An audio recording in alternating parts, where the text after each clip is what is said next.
The story you are about to see has been told before. A lot. And now we are going to tell it again. But different.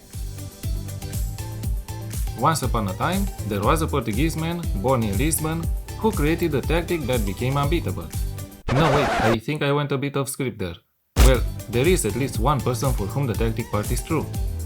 But, returning to our Portuguese man, he was born in Lisbon and grew up loving football. As a footballer, Ruben Amorim played as a midfielder. He spent most of his professional career with Belenenses and Benfica, signing with the latter in 2008 and going on to win 10 major titles, including 3 league titles, 1 Portuguese Cup, 5 League Cups and 1 Portuguese Super Cup.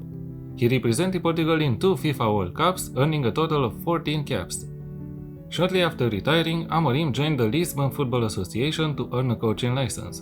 Additionally, he attended a post-graduation course in psychomotor education and spent a week-long internship under Manchester United manager Jose Mourinho. If only he knew back then. Amorim started working as a manager in 2018-2019 with the 3rd Division team Casa Pia. In May 2019, Amorim initially agreed to return to Benfica as their under-23 coach, but he would reject the possibility in the end and would take a decision that would put him on the path he currently is on. Sporting Braga, the reserves team, needed a manager, and in mid-September 2019, Ruben Amorim took over the 3rd-tier team, winning 7 of his 8 games managing them. 3 months later, he replaced the dismissed Ricardo Sapinto at the helm of the first team on a 2.5-year contract, with the Minhotos being 8th placed in the league at the time of his appointment. This appointment brought the best period in the club's recent history. In his first game in charge on 4th of January, he led the team to a 7-1 away demolition of Belenenses SAD, and 3 weeks later, he won the Domestic League Cup final against Porto with a last-minute goal from Ricardo Horta, Braga's first trophy in 4 years. In the Primeira Liga, on 15th of February, Amorim recorded Braga's first win away to Benfica in 65 years, with João Palhinha scoring the game's only goal. He then moved on to become Sporting CP's manager, and this appointment changed this club's recent history and Ruben Amorim's managerial career forever. He brought in a lot of new players, including the experienced goalkeeper Antonio Adan, Pedro Porro, João Palhinha or Pedro Gonçalves among others. In January 2021, Ruben Amorim won his 2nd consecutive League Cup final against his former club Sporting Braga. Following a national record of a 32-match unbeaten streak, including on 11 of May, a 1-0 home win against Boavista, he guided the club to their first league title triumph in 19 years. In his 2nd season at Sporting CP, he changed the squad a bit and started the season with a win in the Portuguese Super Cup against Sporting Braga.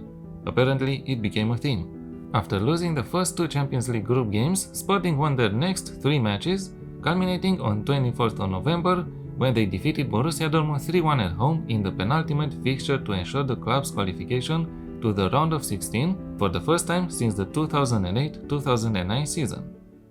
In January 2022, Amorim won his 3rd consecutive League Cup final in a 2-1 victory against Benfica.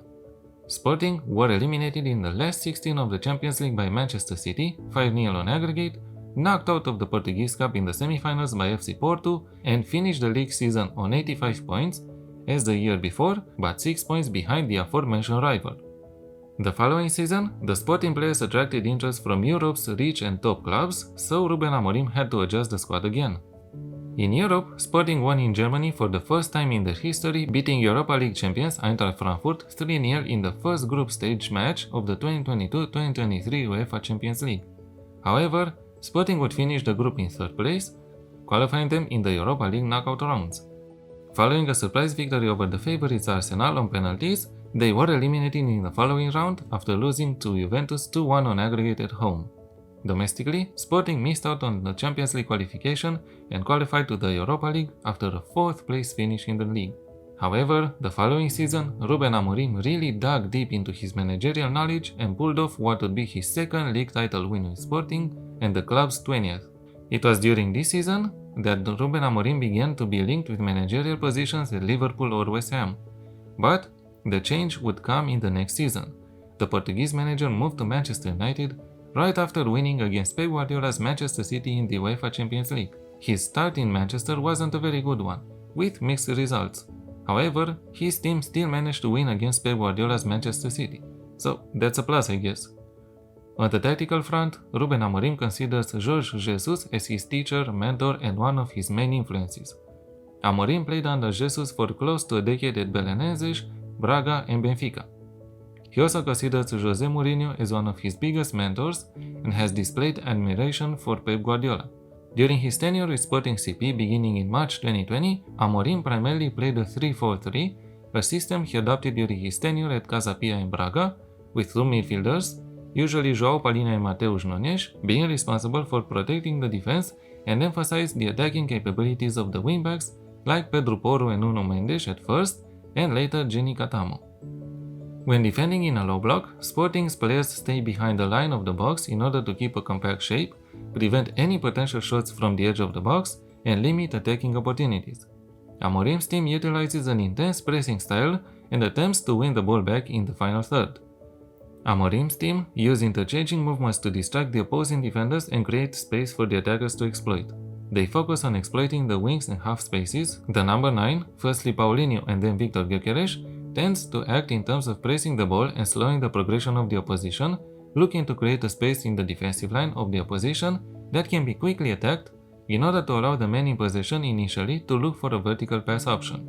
Amorim has also used the 3-4-3 diamond formation with 3 mobile defenders, plus 1 more covering the space, becoming in effect a defensive midfielder. 2 controlling midfielders with responsibilities to feed the attack-minded players, 1 second striker, 2 touchline-hugging wingers, and 1 versatile striker. In my building a nation save with FC Valletta, I set up the formation like this, adapting to the players available to me in this first season at the club. However, as you can see, the positions and roles are interchangeable, so as long as you follow the main principles of the tactic, the rest will fall into place. I use the sweeper keeper on attack duty to cover for the movement of the center backs.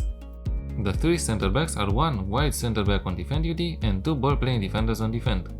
The left-sided defender is asked to stay wider, mainly to stretch the defensive line and cover for the wingback who is asked to go up the pitch. The midfield 4 are 2 wingbacks, 1 on support duty and 1 on attack, a defensive midfielder on support duty and a segundo volante on attack.